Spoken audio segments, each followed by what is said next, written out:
Bonjour et bienvenue dans la série Problèmes et exercices. Cette vidéo est consacrée au corrigé de l'exercice 10, exercice sur le rang et les formes échelonnées, exercice contenu dans la vidéo intitulée Exercice sur les opérations matricielles et formes échelonnées. Rappelons l'énoncé de cet exercice. L'exercice est composé de deux questions. La première demande de montrer qu'une matrice dont l'ordre est égal au rang a comme forme échelonnée réduite canonique la matrice identité IN. La deuxième question demande de déterminer la forme échelonnée réduite canonique de cette matrice BM à paramètres réels. Voici le corrigé. Pour la question petit a, qui consistait à montrer que si une matrice d'ordre n, son rang est n, alors la forme échelonnée réduite canonique de A est la matrice identité.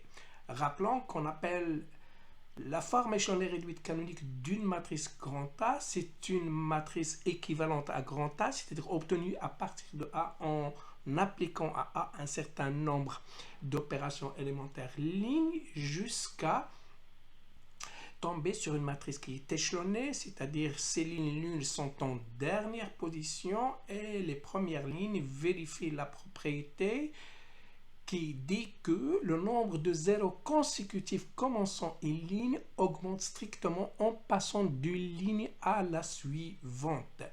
Et qu'une matrice est dite échelonnée réduite, c'est en plus d'être échelonnée, ses pivots, c'est-à-dire les premiers coefficients non nuls des lignes non nulles, doit être égal à 1 et il sera dit en plus canonique si ces pivots-là sont l'unique terme non nul de leur colonne.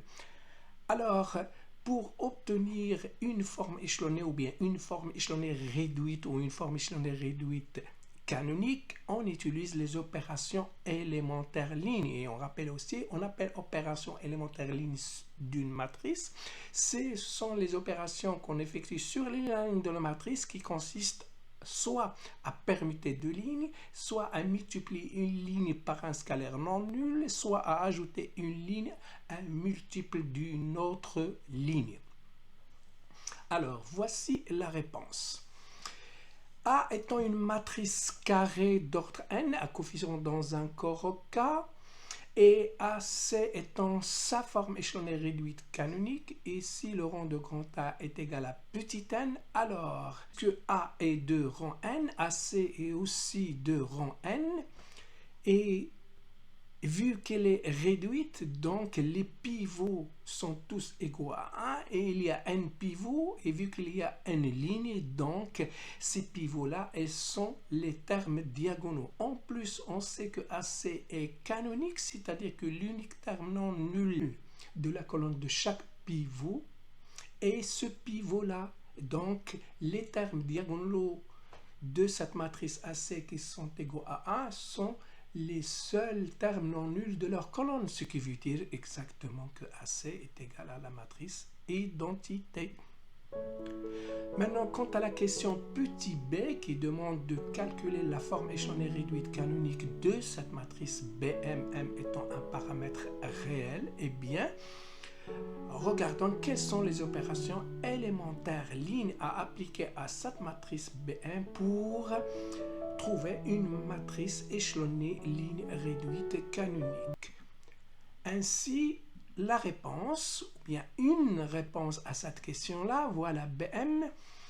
Alors, il faut annuler les termes qui sont en dessous du pivot de la première ligne non nulle, c'est-à-dire de cette ligne-là. Et bien donc, annuler 3, 2 et 2 à l'aide des opérations élémentaires lignes appliquées à sa matrice BM.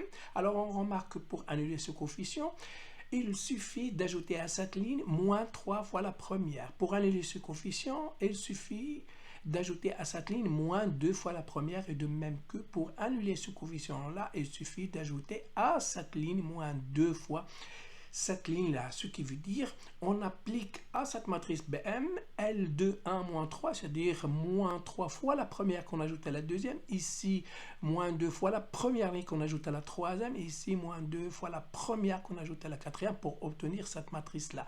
Encore, cette matrice n'est pas échelonnée, donc il faut maintenant annuler, voici, en prenant cette ligne-là, il faut annuler les coefficients qui sont en dessous de pivot de la deuxième ligne, donc il faut annuler ce coefficient-là, et ceci peut être fait en ajoutant à cette ligne-là moins une fois la première, c'est-à-dire on applique à cette matrice l'opération L4, 2 moins 1, c'est-à-dire moins 1 fois la deuxième ajoutée à la quatrième, on obtient cette matrice-là. Cette matrice n'est pas encore échelonnée, et encore ici à annuler ce coefficient ici pour que cette ligne-là commence par 3, 0, puisque la précédente commençait déjà par 2 et celle d'avant commence par 1, 0 et celle-ci commence par 0, 2, 0. Alors pour annuler ce coefficient-là, il suffit d'ajouter à la quatrième ligne cette ligne-là multipliée par moins 1 plus M2, c'est-à-dire appliquer à cette matrice-là l'opération L4, 2, 1 moins M2. Et on récupère cette matrice. Eh bien, cette matrice-là, elle est toujours échelonnée, mais ici, donc, puisqu'on va calculer le rang, ça dépend. Ici, le rang, ce sera au moins 3, mais si ce coefficient-là est égal à 0, bien le rang, ce sera 3. Et si ce coefficient-là n'est pas 0, le rang sera égal à 4.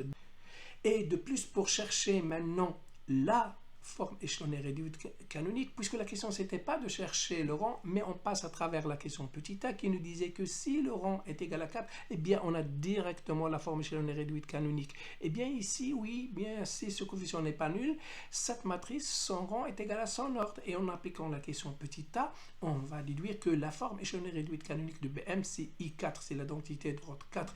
Donc, on a obtenu la réponse par une méthode très courte qui nous a réduit la peine de gagner le temps pour réduire toute la moitié supérieure de cette matrice.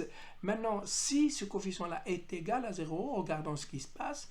Eh bien, ça veut dire que si M appartient à moins 1 2 tiers, eh bien, le rang c'est 3. Mais maintenant, la question, c'est de chercher la forme échelonnée réduite canonique. Donc, il faut encore chercher des opérations élémentaires jusqu'à trouver une forme échelonnée réduite canonique.